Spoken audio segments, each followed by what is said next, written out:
ሰላም እንዴት ናችሁ? እንግዲህ ተጠባቂው የለንደን ደርቢ ጨዋታ ትናንት ባቻ ውጤት ተጠናቋል። 1-1 በሆነ አቻ ውጤት ለአርሰናል በጣም የሚያስቆጭ 2 ነጥብ ነው። 2 ነጥብ ጥሏል። ምክንያቱም የሞይሰስ ካይሴዶ ቀይ ካርድ ባለመጠቀሙ ምክንያት እንግዲህ ይህ ድንቅ አማካይ በመጀመሪያው አጋማሽ ነው እንግዲህ በቀይ ካርድ የተሰናበተው ከሜዳ።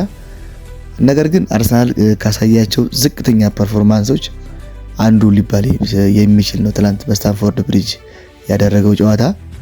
በአንጻሩ ቸልሲ ደግሞ የሚደንቅ ብቃቱን ያሳየበት ጨዋታ ነበርና በቀይ ወጥቶባቸው እንኳን ጨዋታውን ዶሚኔት ለማድረግ ሲሞክሩ ነበር።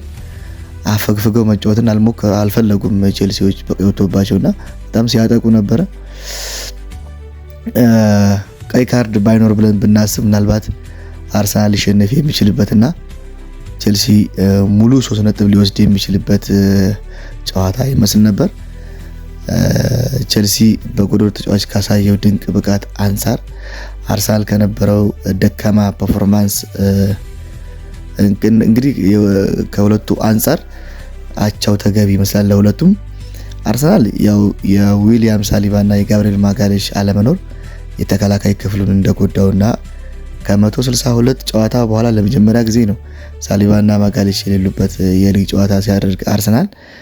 እንዲሁም ለመጀመሪያ ጊዜ ነው ሙስኬራና ሂንካፒን በአንድ ላይ ያሰለፈው። እነዚህ 2 አዲስ ፈራሚዎች እንግዲህ እንደ ስታንፎርድ ብሪጅ ያለ ድባብ ባላቸው ስቴዲየሞች ውስጥ ለመጀመሪያ ጊዜ ማሰለፍ ትንሽ ክፍተት እንደሚፈጥር ያው የሚጠበቅ ነው።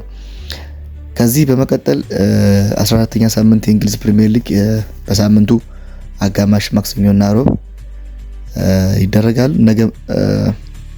ዛሬ ማክሰኞ ወደ ክራቨን ኮቴጅ ተጉዞ ከፉልሃም ጋር ጨዋታውን ያደርጋል ማንቸስተር ሲቲ። ይህን ጨዋታ ካሸነፈ የነጥብ ልዩነቱን እንግዲህ አርሰናል እስኪጫወት ድረስ በ2 ነጥብ ወደ 2 ነጥብ ዝቅ ያደርጋል ማለት ነው። አርሰናል ነገ በኤሚሬትስ ነው ከብሬንትፎርድ ጋር ጨዋታ የሚያደርገው። በሜዳው ነው ይህን ጨዋታ አርሰናል የሚያደርገው። እንግዲህ እንደሚታወቀው የለንደን ደርቢ ጨዋታዎች አርሰናል በተከታታይ ነው የደርቢ ጨዋታዎች እየተጫወተ ያለው። በቅርቡ የምናስታውሰው ነው ከዌስትሃም፣ ከክሪስታል ፓላስ፣ ከቶተንሃም፣ ከቼልሲ አሁን ከብሬንትፎርድ ጋር የሚያደርገው። ሌላው ዋናው አነጋጋሪው ጉዳይ እንግዲህ የብሬንትፎርድ አጥቂ ኢጎር ቲያጎ ነው። በሲዝኑ 11ኛ ጎሉ ነው እንግዲህ በ13 ሳምንት በርንሌ ላይ ማግባት የቻለው። ይህ ድንቅ የ24 ዓመት ድንቅ ብራዚላዊ ከሃላንድ በመቀጠል የሊጉ ከፍተኛ ጎል አግቢ ነው። እንግዲህ በሮቡ ጨዋታም እንግዲህ በጉዳት ምክንያት ለሳሳው የአርቴታ ቡድን ከፍተኛ ስጋት ይሆናል ተብሎ ይታሰባል። ሌላኛው 14ኛ ሳምንት ጨዋታዎች ሊድስ ከቼልሲ፣ ሊቨርፑል ከሰንደርላንድ በአንፊልድ እና የመጨረሻው ጨዋታ ሐሙስ ዕለት የሚደረገው ማንቸስተር ዩናይትድ ከዌስትሃም ነው። እንግዲህ ማንቸስተር ዩናይትድ ከዌስትሃም በኦልድ ትራፎርድ ነው ጨዋታው የሚደረገው። ከሊቨርፑል ጋር በነበረው ጨዋታ በተመለከተው ቀይ ካርድ አማካኝነት ሉካስ ፓኬታ ጨዋታው በቅጣት ምክንያት የሚያመልጠው ይሆናል። ጨዋታው በኦልድ ትራፎርድ ነው የሚካሄደው እና የማሸነፍ ግምቱን ባለሜዳው ማንቸስተር ዩናይትድ ይወስዳል ማለት ነው።